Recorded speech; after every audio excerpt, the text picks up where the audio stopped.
Welcome back. ಪೊಲೀಸರು ವಶಕ್ಕೆ ಪಡೆಯಲು ತೆರಳಿದ್ದ ವೇಳೆ ವ್ಯಕ್ತಿಯೊಬ್ಬ ಮಹಡಿ ಮೇಲಿಂದ ಬಿದ್ದು ಸಾವನ್ನಪ್ಪಿರುವ ಘಟನೆ ಬೆಂಗಳೂರಿನಲ್ಲಿ ನಡೆದಿದೆ. 4ನೇ ಮಹಡಿಯಿಂದ ಜಿಗಿದು 31 ವರ್ಷದ ಮೊಹಮ್ಮದ್ ಹುಸೇನ್ ಸಾವನ್ನಪ್ಪಿದ್ದಾನೆ. ಬೊಮ್ಮನಹಳ್ಳಿ ಬೇಗೂರು ರಸ್ತೆಯಲ್ಲಿ ಈ ಘಟನೆ ನಡೆದಿದೆ. ಮೊಹಮ್ಮದ್ ಹುಸೇನ್ನನ್ನ ವಶಕ್ಕೆ ಪಡೆಯಲು 4 ಪೊಲೀಸರ ತಂಡ ತೆರಳಿತ್ತು. 4ನೇ ಮಹಡಿಯ ಟೆರೆಸ್ ಮೇಲಿಂದ ವಶಕ್ಕೆ ಪಡೆಯುತ್ತಾ ಇದ್ದ ವೇಳೆ ಮಹಡಿಯಿಂದ ಬಿದ್ದು ಸಾವನ್ನಪ್ಪಿದ್ದಾನೆ. ಹುಸೇನ್ ಬೆತ್ತಲೆಯಾಗಿ ಬಿದ್ದಿರುವುದು ಹಲವಾರು ಅನುಮಾನಗಳಿಗೆ ಕಾರಣವಾಗಿದೆ. ಬೊಮ್ಮನಹಳ್ಳಿ ಶಾಸಕ ಸತೀಶ್ ರೆಡ್ಡಿ ಸ್ಥಳಕ್ಕೆ ಭೇಟಿ ನೀಡಿ ಪರಿಶೀಲಿಸಿದ್ದಾರೆ. ನನ್ನ ಆತ್ಮೀಯ ಸ್ನೇಹಿತ ಫಯಾಜ್ ಅಂತ ಅವ್ರ ಮಗ ಹುಸೇನ್ ಅಂತ ತುಂಬ ವರ್ಷಗಳಿಂದ ಅವನು ಸಣ್ಣ ಹುಡುಗನ ಇದ್ದಾಗಿದ್ದಾನೂ ಕೂಡ ನಾನು ನೋಡಿದ್ದೇನೆ. ನಮ್ಮ ಸಲಾಂ ಅವರ ಒಂದು ರಿಲೇಷನ್ ಮತ್ತು ನನಗೆ ಆತ್ಮೀಯ ಸ್ನೇಹಿತರು. ಹುಡುಗರ ಮೇಲೆ ಒಂದು ಕಂಪ್ಲೇಂಟ್ ಇದೆ ಅಂತ ಹೇಳ್ತಾರೆ. ಏನು ಕಂಪ್ಲೇಂಟ್ ಅಂತ ನನಗೂ ಕೂಡ ಗೊತ್ತಿಲ್ಲ. ಪೊಲೀಸ್ ತನಿಖೆ ಮಾಡ್ತಾರೆ.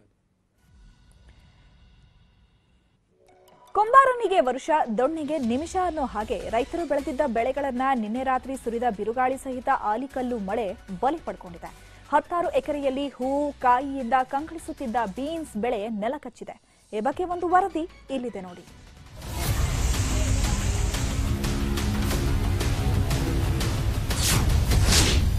ಬಿರುಗಾಳಿ ಸಹಿತ ಆಲಿಕಲ್ಲು ಮಳೆಗೆ ಬೀನ್ಸ್ ಬೆಳೆ ನಾಶ. ಅನ್ನದಾತನಿಗೆ ಸಂಕಷ್ಟ ತಂದಿಟ್ಟ ರಾತ್ರಿ ಸುರಿದ ಮಳೆ. ಬೆಂಗಳೂರು ಸೇರಿದಂತೆ ರಾಜ್ಯದಾದ್ಯಂತ ರಾತ್ರಿ ಆಗ್ತಿದ್ದ ಹಾಗೆ ಧಾರಾಕಾರ ಮಳೆ ಸುರಿಯುತ್ತಿದೆ. ಆನೇಕಲ್ ತಾಲೂಕಿನಲ್ಲಿ ನಿನ್ನೆ ಸುರಿದ ಮಳೆಗೆ ರೈತರು ತತ್ತರಿಸಿ ಹೋಗಿದ್ದಾರೆ. 16 ಹೆಕ್ಟೇರ್ ಪ್ರದೇಶದಲ್ಲಿ ಬೆಳೆದಿದ್ದ ವಾಣಿಜ್ಯ ಬೆಳೆಗಳು ಮಳೆ ನೀರಿನಲ್ಲಿ ಮಣ್ಣು ಪಾಲಾಗಿವೆ. ಲಿಂಗಾಪುರ ಗ್ರಾಮದಲ್ಲಿ 10 ಎಕರೆಗೂ ಅಧಿಕ ಪ್ರದೇಶದಲ್ಲಿ ರೈತರು ಬೆಳೆದಿದ್ದ ಬೀನ್ಸ್ ನಾಶವಾಗಿದೆ. ಲಕ್ಷಾಂತರ ರೂಪಾಯಿ ಸಾಲ ಮಾಡಿ ಬೆಳೆದಿದ್ದ ಬೆಳೆ ಹೂವು ಕಾಯಿ ಬಿಟ್ಟಿತ್ತು. ಮಾರುಕಟ್ಟೆಯಲ್ಲಿ ಉತ್ತಮ ಬೆಲೆ ಕೂಡ ಇತ್ತು. ಆದ್ರೆ ಆಲಿಕಲ್ಲು ಮಳೆ ಕೈಗೆ ಬಂದ ತುತ್ತು ಬಾಯಿಗೆ ಬರದಂತೆ ಮಾಡಿದೆ. ಹೆಚ್ಚು ಕಡಿಮೆ 1.5 ಲಕ್ಷ ಸಾಲ ಮಾಡಿದ್ದೀನಿ. ಒಂದು ಬಿರುಗಾಳಿ ಮಳೆ ಬಂದು ಶಾಲೆ ನಷ್ಟ ಆಗಿದೆ. ಸಿಕ್ಕಾಪಟ್ಟೆ ಗೊಬ್ಬರಗಳಾಗಿದೆ. ಸಾಲ ಸೋಲ ಮಾಡಿ ಯಾರೋ ಪುಣ್ಯಾತ್ಮರು ಸಾಲ ಕೊಡ್ತಾ ಇದ್ರು. ರೇಟ್ ಐತೆ ಅದು ಹೊರಗಿಸ್ತಾರೆ ಅಂತ. ಇವಾಗ ಏನು ಮಾಡೋ ಆಗ ಸ್ವಾಮಿ, ಎಲ್ಲ ಹಾಳಾಗೋಯ್ತು.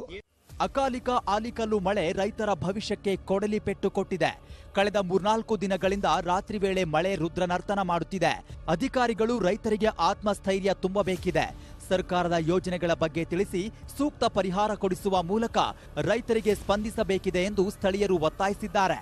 ಮಳೆ ಬಂದಾಗ ಮಳೆ ಜಸ್ಟ್ ಬಂದ್ರೆ ಪರವಾಗಿಲ್ಲ, ಅದು ತುಂಬಾ ಬಿರುಸು ಗಾಳಿ ಜೊತೆ ಬರ್ತಾ ಇದೆ. ಆ ಗಾಳಿಯಿಂದ ಆನೆಗಳು ಬೇರೆ ಬೀಳ್ತಾ ಇದೆ. ಅದರಿಂದ ಬೇರೆ ಸಮೇತ ಗಿಡಗಳೆಲ್ಲ ಬಂದ್ಬಿಡ್ತಾ ಇದೆ, ಕೊಳ್ತೋಗ್ತಾ ಇದೆ.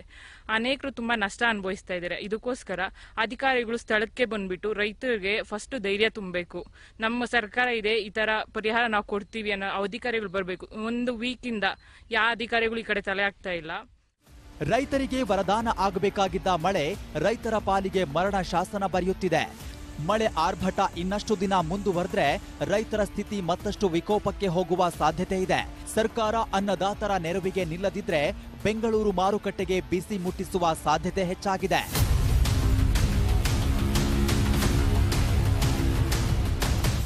ಆದೂರು ಚಂದ್ರು, ನ್ಯೂಸ್ 18 ಆನೇಕಲ್.